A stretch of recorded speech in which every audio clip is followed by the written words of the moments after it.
Welcome students, good morning students. आज हम इस वीडियो में क्लास 12th के चैप्टर फर्स्ट रिलेशन के बारे में डिस्कस करेंगे। तो रिलेशन में सबसे पहली बात यह है कि रिलेशन है क्या। रिलेशन एक as a connection between two objects. Relation एक तरीके का कनेक्शन है between two objects. For example A और बी दो कैंडिडेट हैं और उनमें रिलेशन है। ए जो है बी का बेटा है, that means A is the son of B. A is the son of B.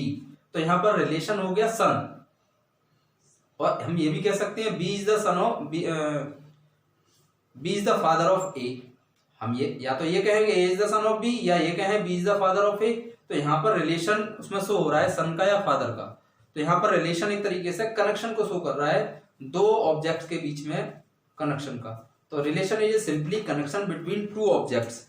But in mathematics, ये तो हमारा डेली लाइफ में हो गया रिलेशन क्या है, बट इन डेली लाइफ में ये रिलेशन हो गया, लेकिन हमारा मैथमेटिक्स में रिलेशन का क्या मीन है वो हम समझेंगे सेट से।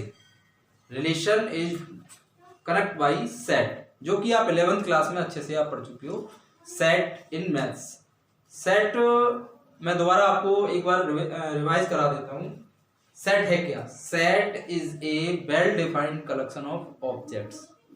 Note that, well defined collection of objects, that means आप ऑब्जेक्ट्स जो आपके पास हैं उनका जो कलेक्शन है वो वेल डिफाइंड होना चाहिए, उन्हीं को हम सेट कहते हैं।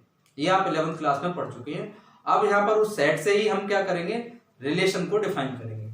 डेफिनेशन रिलेशन की, A and B two non empty set. ध्यान से सुने, A and B two non empty set. यहां पर मैंने एक वर्ड यूज किया है, दोनों ही सेट आपके कैसे हैं, नॉन एम्प्टी हैं। नॉन एम्प्टी मींस क्लियर हो गया कि उसमें कोई ना कोई ऑब्जेक्ट जरूर है, वो एम्प्टी नहीं है, इसीलिए यहां पर लिखा गया two non empty sets. Then a relation R. अब यहां पर रिलेशन आ गया, then a relation R from A to B. जो हमारे दो सेट थे, relation R from A to B, वो रिलेशन क्या है, is the subset. Note that, is the subset such that R is a subset of A cross B. R is a subset of A cross B where A comma B belongs to R as denoted by A R B. ये इसकी definition हुई। अब यहां पर set ए और B clear है आपके, और ए क्रॉस बी जो वर्ड है वो आपको अच्छी तरह से क्लियर होना चाहिए, वो आपने 11th में पढ़ा था। Cartesian product of two sets. Cartesian product of two sets. For example we have A equals to 1, 2। मेरे पास एक सेट है ए जिसमें दो एलिमेंट्स है, मेरे पास एक 1 है एक 2 है। ऐसे एक दूसरा सेट है बी जिसमें दो एलिमेंट्स हैं, एक 3 और 4। सबसे पहले फाइंड आउट करेंगे A cross B, Cartesian product of two sets 1, 3, 1, 4, 2, 3, 2, 4। In A cross B, we have total 4 elements. We have total 4 elements, 1, 2, 3 and 4।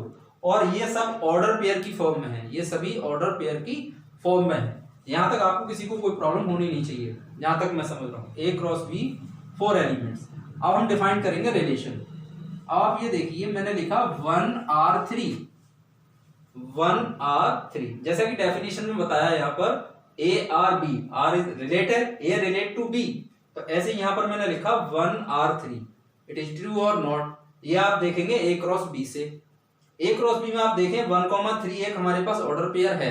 तो 1, 3 ऑर्डर पेयर जब हमें मिल रहा है तो ये बात क्लियर हो जाती है कि 1 का 3 से कनेक्शन है, चाहे वो कुछ भी कनेक्शन हो, वो एक अलग मैटर है। तो 1R3, 1 रिलेट विद 3। ऐसे ही कोई सेकंड पर्सन कहता है, मान लीजिए 5R6, तो ये आएगा नॉट। 5 का 6 से कोई रिलेशन नहीं है। क्यों? क्योंकि हमारे पास ए क्रॉस बी जो कार्टेशियन प्रोडक्ट था उसमें कोई भी ऑर्डर पेयर ऐसा नहीं है जहां पर 5, 6 आ रहा हो। तो जो आपके ऑर्डर पेयर है वही रिलेशन को शो करेंगे और नहीं करेंगे। इसीलिए डेफिनेशन में ये वर्ड आया था कि R is a subset. Relation क्या होगा, सबसेट होगा किसका, ए क्रॉस बी का। अब सबसेट को मैं एक बार और डिफाइन कर देता हूं, 11th में हालांकि आप पढ़ चुके हैं। सबसेट है क्या, we have two sets A and B if all the elements of set A, if all the elements of set A present in B, but it is not necessary all the elements of B present in A. Noted that all the elements of set A present in B. In that case, B can say that A is a subset of B. A के सारे element B में होने चाहिए, पर ये जरूरी नहीं है कि B के भी A में हो. A के सारे एलिमेंट B में होने चाहिए, तो हम कह सकते हैं A जो है B का सबसेट है. तो रिलेशन क्लियर हो गया होगा जहां तक मैं समझ पा रहा हूं. अब इसकी जो मैथमेटिकल इसकी डेफिनेशन है वो मैं बताने जा रहा हूं. तो अब रिलेशन मैथमेटिकल फॉर्म में किस तरीके से है. Relation is the name of relation, यानी R जो है, R is the name of relation. R is the name of relation contains 3 terms. ये बात विशेष ध्यान रखें अच्छे से कि R is the name of relation. R जो है रिलेशन का नाम है और उसमें टोटल 3 टर्म्स होते हैं. टोटल 3 टर्म्स होते हैं. R equals to A, B such that statement of relation. इस तरीके से आप किसी भी रिलेशन को लिखेंगे या क्वेश्चन में गिवन होगा. तो यहाँ पर देखो 3 टर्म कौन कौन से हैं, जैसा कि मैंने बताया. R is the name of relation contain 3 terms. First is R is the name of relation. ये आपका फर्स्ट टर्म हो गया. Second is A, B that is order pair. इस ऑर्डर पेयर में A belongs to A and B belongs to B. Set A and set B. And third term जो है statement of relation जो है, वहां पे हमें क्या करना होगा. Here we define our relation. यहां पर हम अपने रिलेशन को डिफाइन करेंगे कि उसमें रिलेशन है क्या. For example R equals to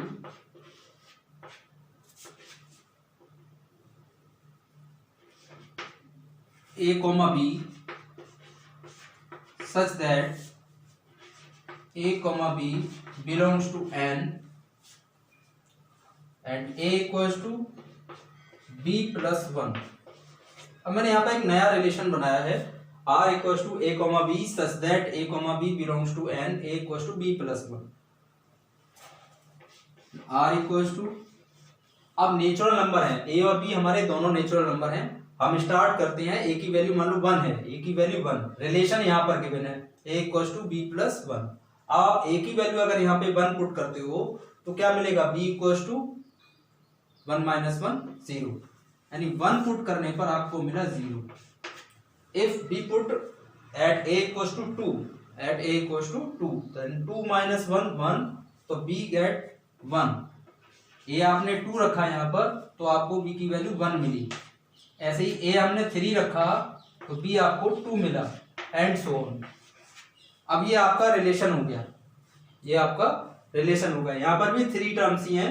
R is the name of relation और A, B डिफाइन है पहले से नेचुरल नंबर में, और इनका जो रिलेशन हमने डिफाइन करना है वो है A equals to B plus 1. तो इस तरीके से हमारे ऑर्डर पेयर यहाँ पर बन गए. अब आपको ये क्वेश्चन में इतना गिवन हो कि R इक्वल्स टू, और आपसे पूछा जाए कि A और B में कौन कौन से एलिमेंट है, तो क्लियर है जो फर्स्ट नंबर पे एलिमेंट्स लिखे हैं वो सेट A के एलिमेंट्स हैं, और सेकंड नंबर पे जो एलिमेंट्स लिखे हैं वो सेट B के एलिमेंट्स हैं. तो ये आपका मैथमेटिकल रिलेशन की डेफिनेशन और फॉर्म हुई. आप इसके आगे नेक्स्ट वीडियो में हम इसकी प्रॉब्लम्स को डिस्कस करेंगे. Okay students, thanks.